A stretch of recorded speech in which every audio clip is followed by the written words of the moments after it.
السلام علیکم رحمۃ اللہ وبرکاتہ. My name is doctor Zainab Aroob and I am physiotherapist. آج جو میرا آپ کے ساتھ لیکچر ہے وہ ہے سورۃ یوسف کی آیت نمبر 88 سے لے کر آیت نمبر 98 تک. آج کا لیکچر بہت ہی زیادہ خوبصورت ہے. آج کے لیکچر میں ہم لوگ حضرت یعقوب علیہ السلام کو بھیجی گئی حضرت یوسف علیہ السلام کی قمیض اس کے بارے میں پڑھیں گے، اور حضرت یوسف علیہ السلام نے اپنے بھائیوں کے سامنے ایڈمٹ کیا کہ میں یوسف ہوں اور تم کیا مجھے بھول گئے ہو. اور یہ کس طرف اشارہ تھا؟ یہ اس وحی کی طرف اشارہ تھا جب ہم نے پڑھی تھی کہ کنویں سے جب یوسف علیہ السلام کنویں میں پھینک دیے گئے تھے تو ان کو اللہ تعالیٰ نے وحی کی تھی کہ آپ ایک دن ان کو خود بتائیں گے کہ میں یوسف ہوں. تو وہ وحی کو پورا کیا گیا اور حضرت یوسف علیہ السلام نے آج خود اپنے بھائیوں کو بتایا کہ میں یوسف ہوں. اور کیا تمہیں یاد ہے کہ یوسف کے ساتھ تم نے کیا کیا تھا، اور سارا عمل بتایا ان کا. تو سٹارٹ کرتے ہیں. نحمدہ و نصلی علی رسولہ الکریم، اما بعد فاعوذ باللہ من الشیطان الرجیم. بسم اللہ الرحمن الرحیم. رب اشرح لی صدری ویسر لی امری واحلل عقدۃ من لسانی یفقہوا قولی. ربی زدنی علما. بسم اللہ الرحمن الرحیم. شروع کرتے ہیں آج کے لیسن میں. اب کیا ہوا جب وہ اپنے بھائی اپنی حضرت یعقوب علیہ السلام سے ملے تو حضرت یعقوب علیہ السلام نے کہا کہ مایوس مت ہو، اپنے بھائیوں کا سراغ ڈالو اور اپنے بھائیوں کو ڈھونڈ کے لاؤ، اور تمہیں بنیامین اور یوسف علیہ السلام ملیں گے. تم جاؤ ان کو ڈھونڈو تو صحیح، ان کو کوشش کرو ان کو لانے کی. تو کیا ہوا کہ جب وہ یہ لوگ دوبارہ مصر میں داخل ہوئے ہیں تو انہوں نے داخل ہو کے حضرت یوسف علیہ السلام سے کہا کہ ہمارے پاس غلہ پیسے کم ہیں، غلہ ہم اتنا ہی لینا چاہتے ہیں، تو آپ ہم پہ صدقہ کر دیں. اب بھی یہ غلہ کی نیت سے کہ ان کی حالات دیکھیں کہ ابھی بھی یہ غلہ کی نیت سے کہ ہمارے پاس پیسے کم ہیں، غلہ کم ہے، غلہ زیادہ چاہتے ہیں کیونکہ ہمارے لوگوں کو غلہ زیادہ چاہیے کیونکہ ہم لوگ زیادہ ہیں، لیکن ہمارے پاس اتنا پیسہ نہیں ہے. تو ہم جانتے ہیں بہت محسن ہیں آپ، بہت صدقہ کرنے والے ہیں، تو ہم پہ صدقہ کر دیں.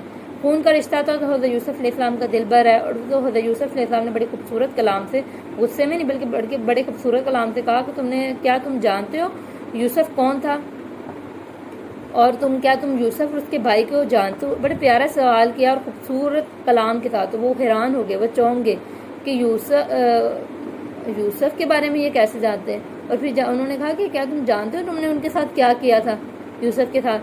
تو وہ چونک گئے کہ یہ واقعہ یا تو یہ بھائی جانتے تھے یا حضرت یوسف جانتے تھے، باقیوں کو تو نہیں علم تھا کہ کیا انہوں نے کیا.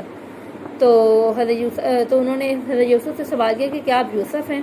تو انہوں نے کہا ہاں میں یوسف ہوں، اور تم نے یہ سب مجھے تب کنویں میں گرایا اور میرے ساتھ یہ سب کیا حالانکہ تم جاہل تھے. مطلب جاہل تھے کہ مطلب نادان تھے، تمہیں عقل نہیں تھی یا علم نہیں رکھتے تھے، یا یہ بھی مطلب ہو سکتا ہے کہ علم تو تھا مگر تمہارے عمل میں علم نہیں تھا، مطلب پڑھے لکھے جاہل تھے اور تم نے میرے ساتھ یہ سب کر دیا.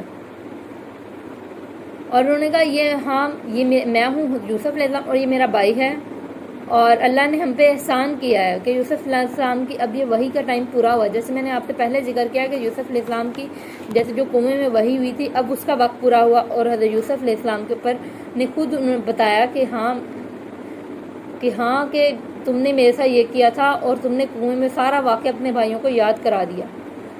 تو یہ اس میں ایک مورل لیسن بھی ہے کہ اللہ محسنین کا اجر ضائع نہیں کرتا، تو ہمیشہ محسنین رہیں. کوئی آپ کے ساتھ برا بھی کرتا ہے تو اس کے ساتھ اچھا بنیں، اپنے دل میں ایک برداشت پیدا کریں. اور حضرت یعقوب علیہ السلام نے کن کن کنڈیشن میں اپنے اوپر صبر کا عالم رکھا، اور یہ صبر والی اتنے صبر والی یہ صورت ہے، یہ نازل بھی تبھی ہے جب صبر کی ضرورت تھی، کیونکہ یہ عام الحزن سال کا وہ سال تھا جو غم کا سال تھا. اس میں حضرت خدیجہ رضی اللہ عنہ کی وفات پائی، حضرت ابو طالب حضرت آپ صلی اللہ علیہ وسلم کے چچا ان کا انتقال ہوا، جو کہ بہت ہی اسٹرانگ مطلب ایک پارٹ تھے حضرت محمد صلی اللہ علیہ وسلم کے دونوں. تو اسی لیے ایک بڑے مطلب پریشان یا غمزدہ تھے حضرت یوسف کہتے ہوں حضرت محمد صلی اللہ علیہ وسلم اس سال میں. تو اللہ تعالیٰ نے یہ صورت اتاری کہ حضرت یوسف کے واقعہ سے آپ صلی اللہ علیہ وسلم صبر و جمیل کو ایک مطلب مثال کے طور پہ سمجھیں کہ کتنا صبر ہم پہلے رسولوں نے کیا، اور بے شک صبر دینے والی اللہ کی ذات ہی ہے.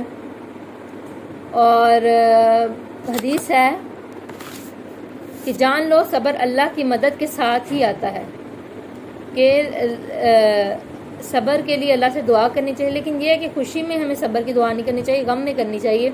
خوشی میں اگر ہم صبر کی دعا کریں تو ہمیں یاد رہنا چاہیے صبر ہمیشہ غم کے بعد آتا ہے، تو پھر غم بھی آئے گا، اس لیے غم میں آپ صبر کی دعا کریں کہ جان لو صبر ہمیشہ اللہ کی مدد کے ساتھ ہی آتا ہے، انسان خود کبھی صبر نہیں کرتا، اللہ تعالیٰ کی رحمت سے اللہ تعالیٰ نے اس میں وہ کوالٹی دی ہوتی ہے۔ اللہ تعالیٰ ہمیں معاف کر دے، ہمیں بہت گناہ اور اتنے کروڑوں نافرمانیاں اور کروڑوں ہمارے اندر بد اخلاقیاں اور برائیاں موجود ہیں، کہ کاش ہم کوشش بھی کر لیں تو ان کو ختم نہیں کر پا رہے، لیکن اللہ سے دعا کرنی چاہیے کہ اللہ ہماری مدد فرما ہمیں یہ برائیوں کو ختم کرنے کے لیے۔ اور حضرت یوسف علیہ السلام اور حضرت یعقوب علیہ السلام ہمیشہ صابر رہے، حضرت یوسف علیہ السلام کو کنویں میں پھینکا گیا وہ صابر رہے، حضرت یوسف علیہ السلام کو قید خانے میں، بلکہ قید خانے سے پہلے ان کی وہ ماں جس گھر میں انہوں نے پرورش پائی انہوں نے ان کے ساتھ کیا کیا، انہوں نے کب بھی صبر کیا۔ اس کے بعد حضرت یوسف علیہ السلام کو قید خانے میں پھینکا گیا، پھر بھی حضرت یوسف علیہ السلام نے صبر کیا۔ اس کے بعد حضرت یوسف علیہ السلام کو کیا نام ہے،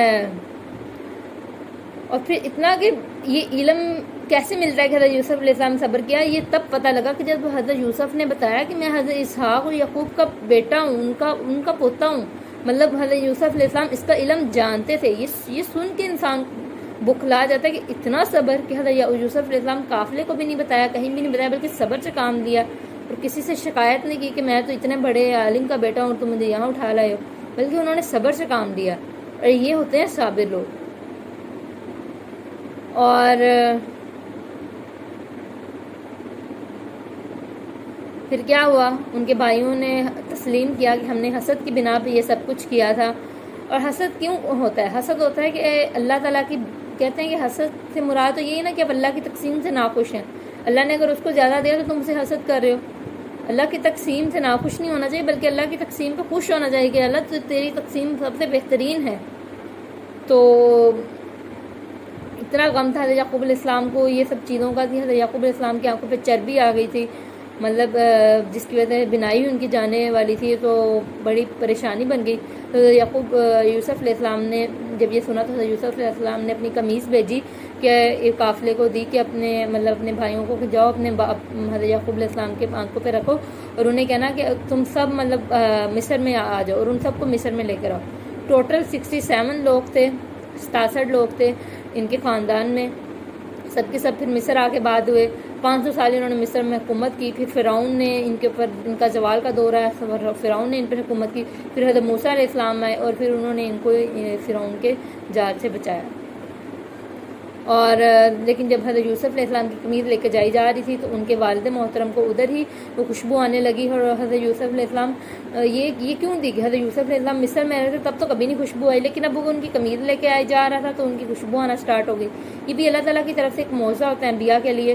اور پھر یعقوب علیہ السلام وہ خوشبو کو محسوس کرنے لگے، انہوں نے اپنے ساتھیوں کو بتایا، ابھی فلسطین میں وہ فیل کر رہے ہیں، ابھی وہ مصر سے قافلہ نکلا ہے۔ تو ان کے بھائی لوگوں، باقی دوستوں نے کہا کہ یا وہاں کے لوگوں نے کہا کہ آپ غلطی پہ ہیں، آپ اپنے بیٹے کو یاد کرتے ہیں اور بار بار آپ غلطی دہرا رہے ہیں، اپنے بیٹے کو یاد کری جا رہے ہیں، تو پریشان مت ہوں، انشاءاللہ وقت قریب آ جائے گا، سب بہترین ہو جائے گا۔ لیکن یہ سب نہیں ہو رہا، مطلب ان کے بھائیوں نے اس چیز کا اقرار نہ کیا، ان کے بھائیوں نے یہی کہا کہ یہ سب مطلب آپ کا ایک شبہ ہی ہے، ایسا کچھ نہیں ہے، یہ مفہوم تھی آیت کی۔ تو لیکن جب وہ قمیض لائے گی تو پھر حضرت یعقوب علیہ السلام کی بینائی آ گئی، ہم نے اس کے بارے میں پڑھا۔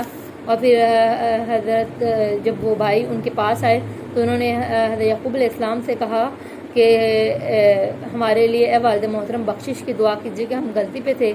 اور پھر انہوں نے مطلب تربیت دیکھیں کہ حضرت یعقوب علیہ السلام نے ہمیشہ صبر سے جب تربیت کی اور ان کو کچھ نہیں کہا بلکہ اللہ تعالیٰ سے دعا مانگی اور ان کو ہمیشہ بہترین نصیحت کی، تو اللہ تعالیٰ کی رحمت سے جب انبیاء کی اتنی اچھی تربیت ہو تو ایک ٹرننگ پوائنٹ لائف میں آ جاتا ہے، اور انہوں نے توبہ قبول کر لی اور انہوں نے اپنی غلطی کا ارتکاب کر کے اپنی توبہ کی، اور یہ بہت ہی اچھا ٹرننگ پوائنٹ تھا۔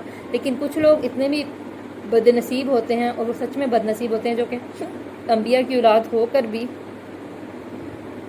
ہلاک ہو جاتے ہیں، جیسے حضرت نوح کا بیٹا ہلاک ہو گیا، تو وہ اس میں انبیاء کی تربیت نہیں، پھر اس بندے کی خود بد نصیبی آ جاتی ہے۔ تو اللہ تعالیٰ ہم پہ رحمت کرے، ہمیں صبر و جمیل سکھائے، اور ہمیں ہمارے اخلاق میں درستگی کرے کہ کس طرح خوبصورت انداز میں بات کرتے تھے حضرت یوسف علیہ السلام، اتنے خوبصورت طریقہ تھا ان کا، کتنے محسن تھے کہ تکلیف کے باوجود اپنے تکلیف دینے والوں سے کس خوبصورتی سے بات کی، نہ ان سے کوئی بدلہ لیا، بادشاہ تھے کچھ بھی کر سکتے تھے. تو ایسے خوبصورت انسان کی خوبصورت لائف سے ہمیں بہت کچھ سیکھنا چاہیے. اللہ تعالیٰ ہمیں اور سیکھنے والا سکھانے والا بنائے. آمین. جزاک اللہ.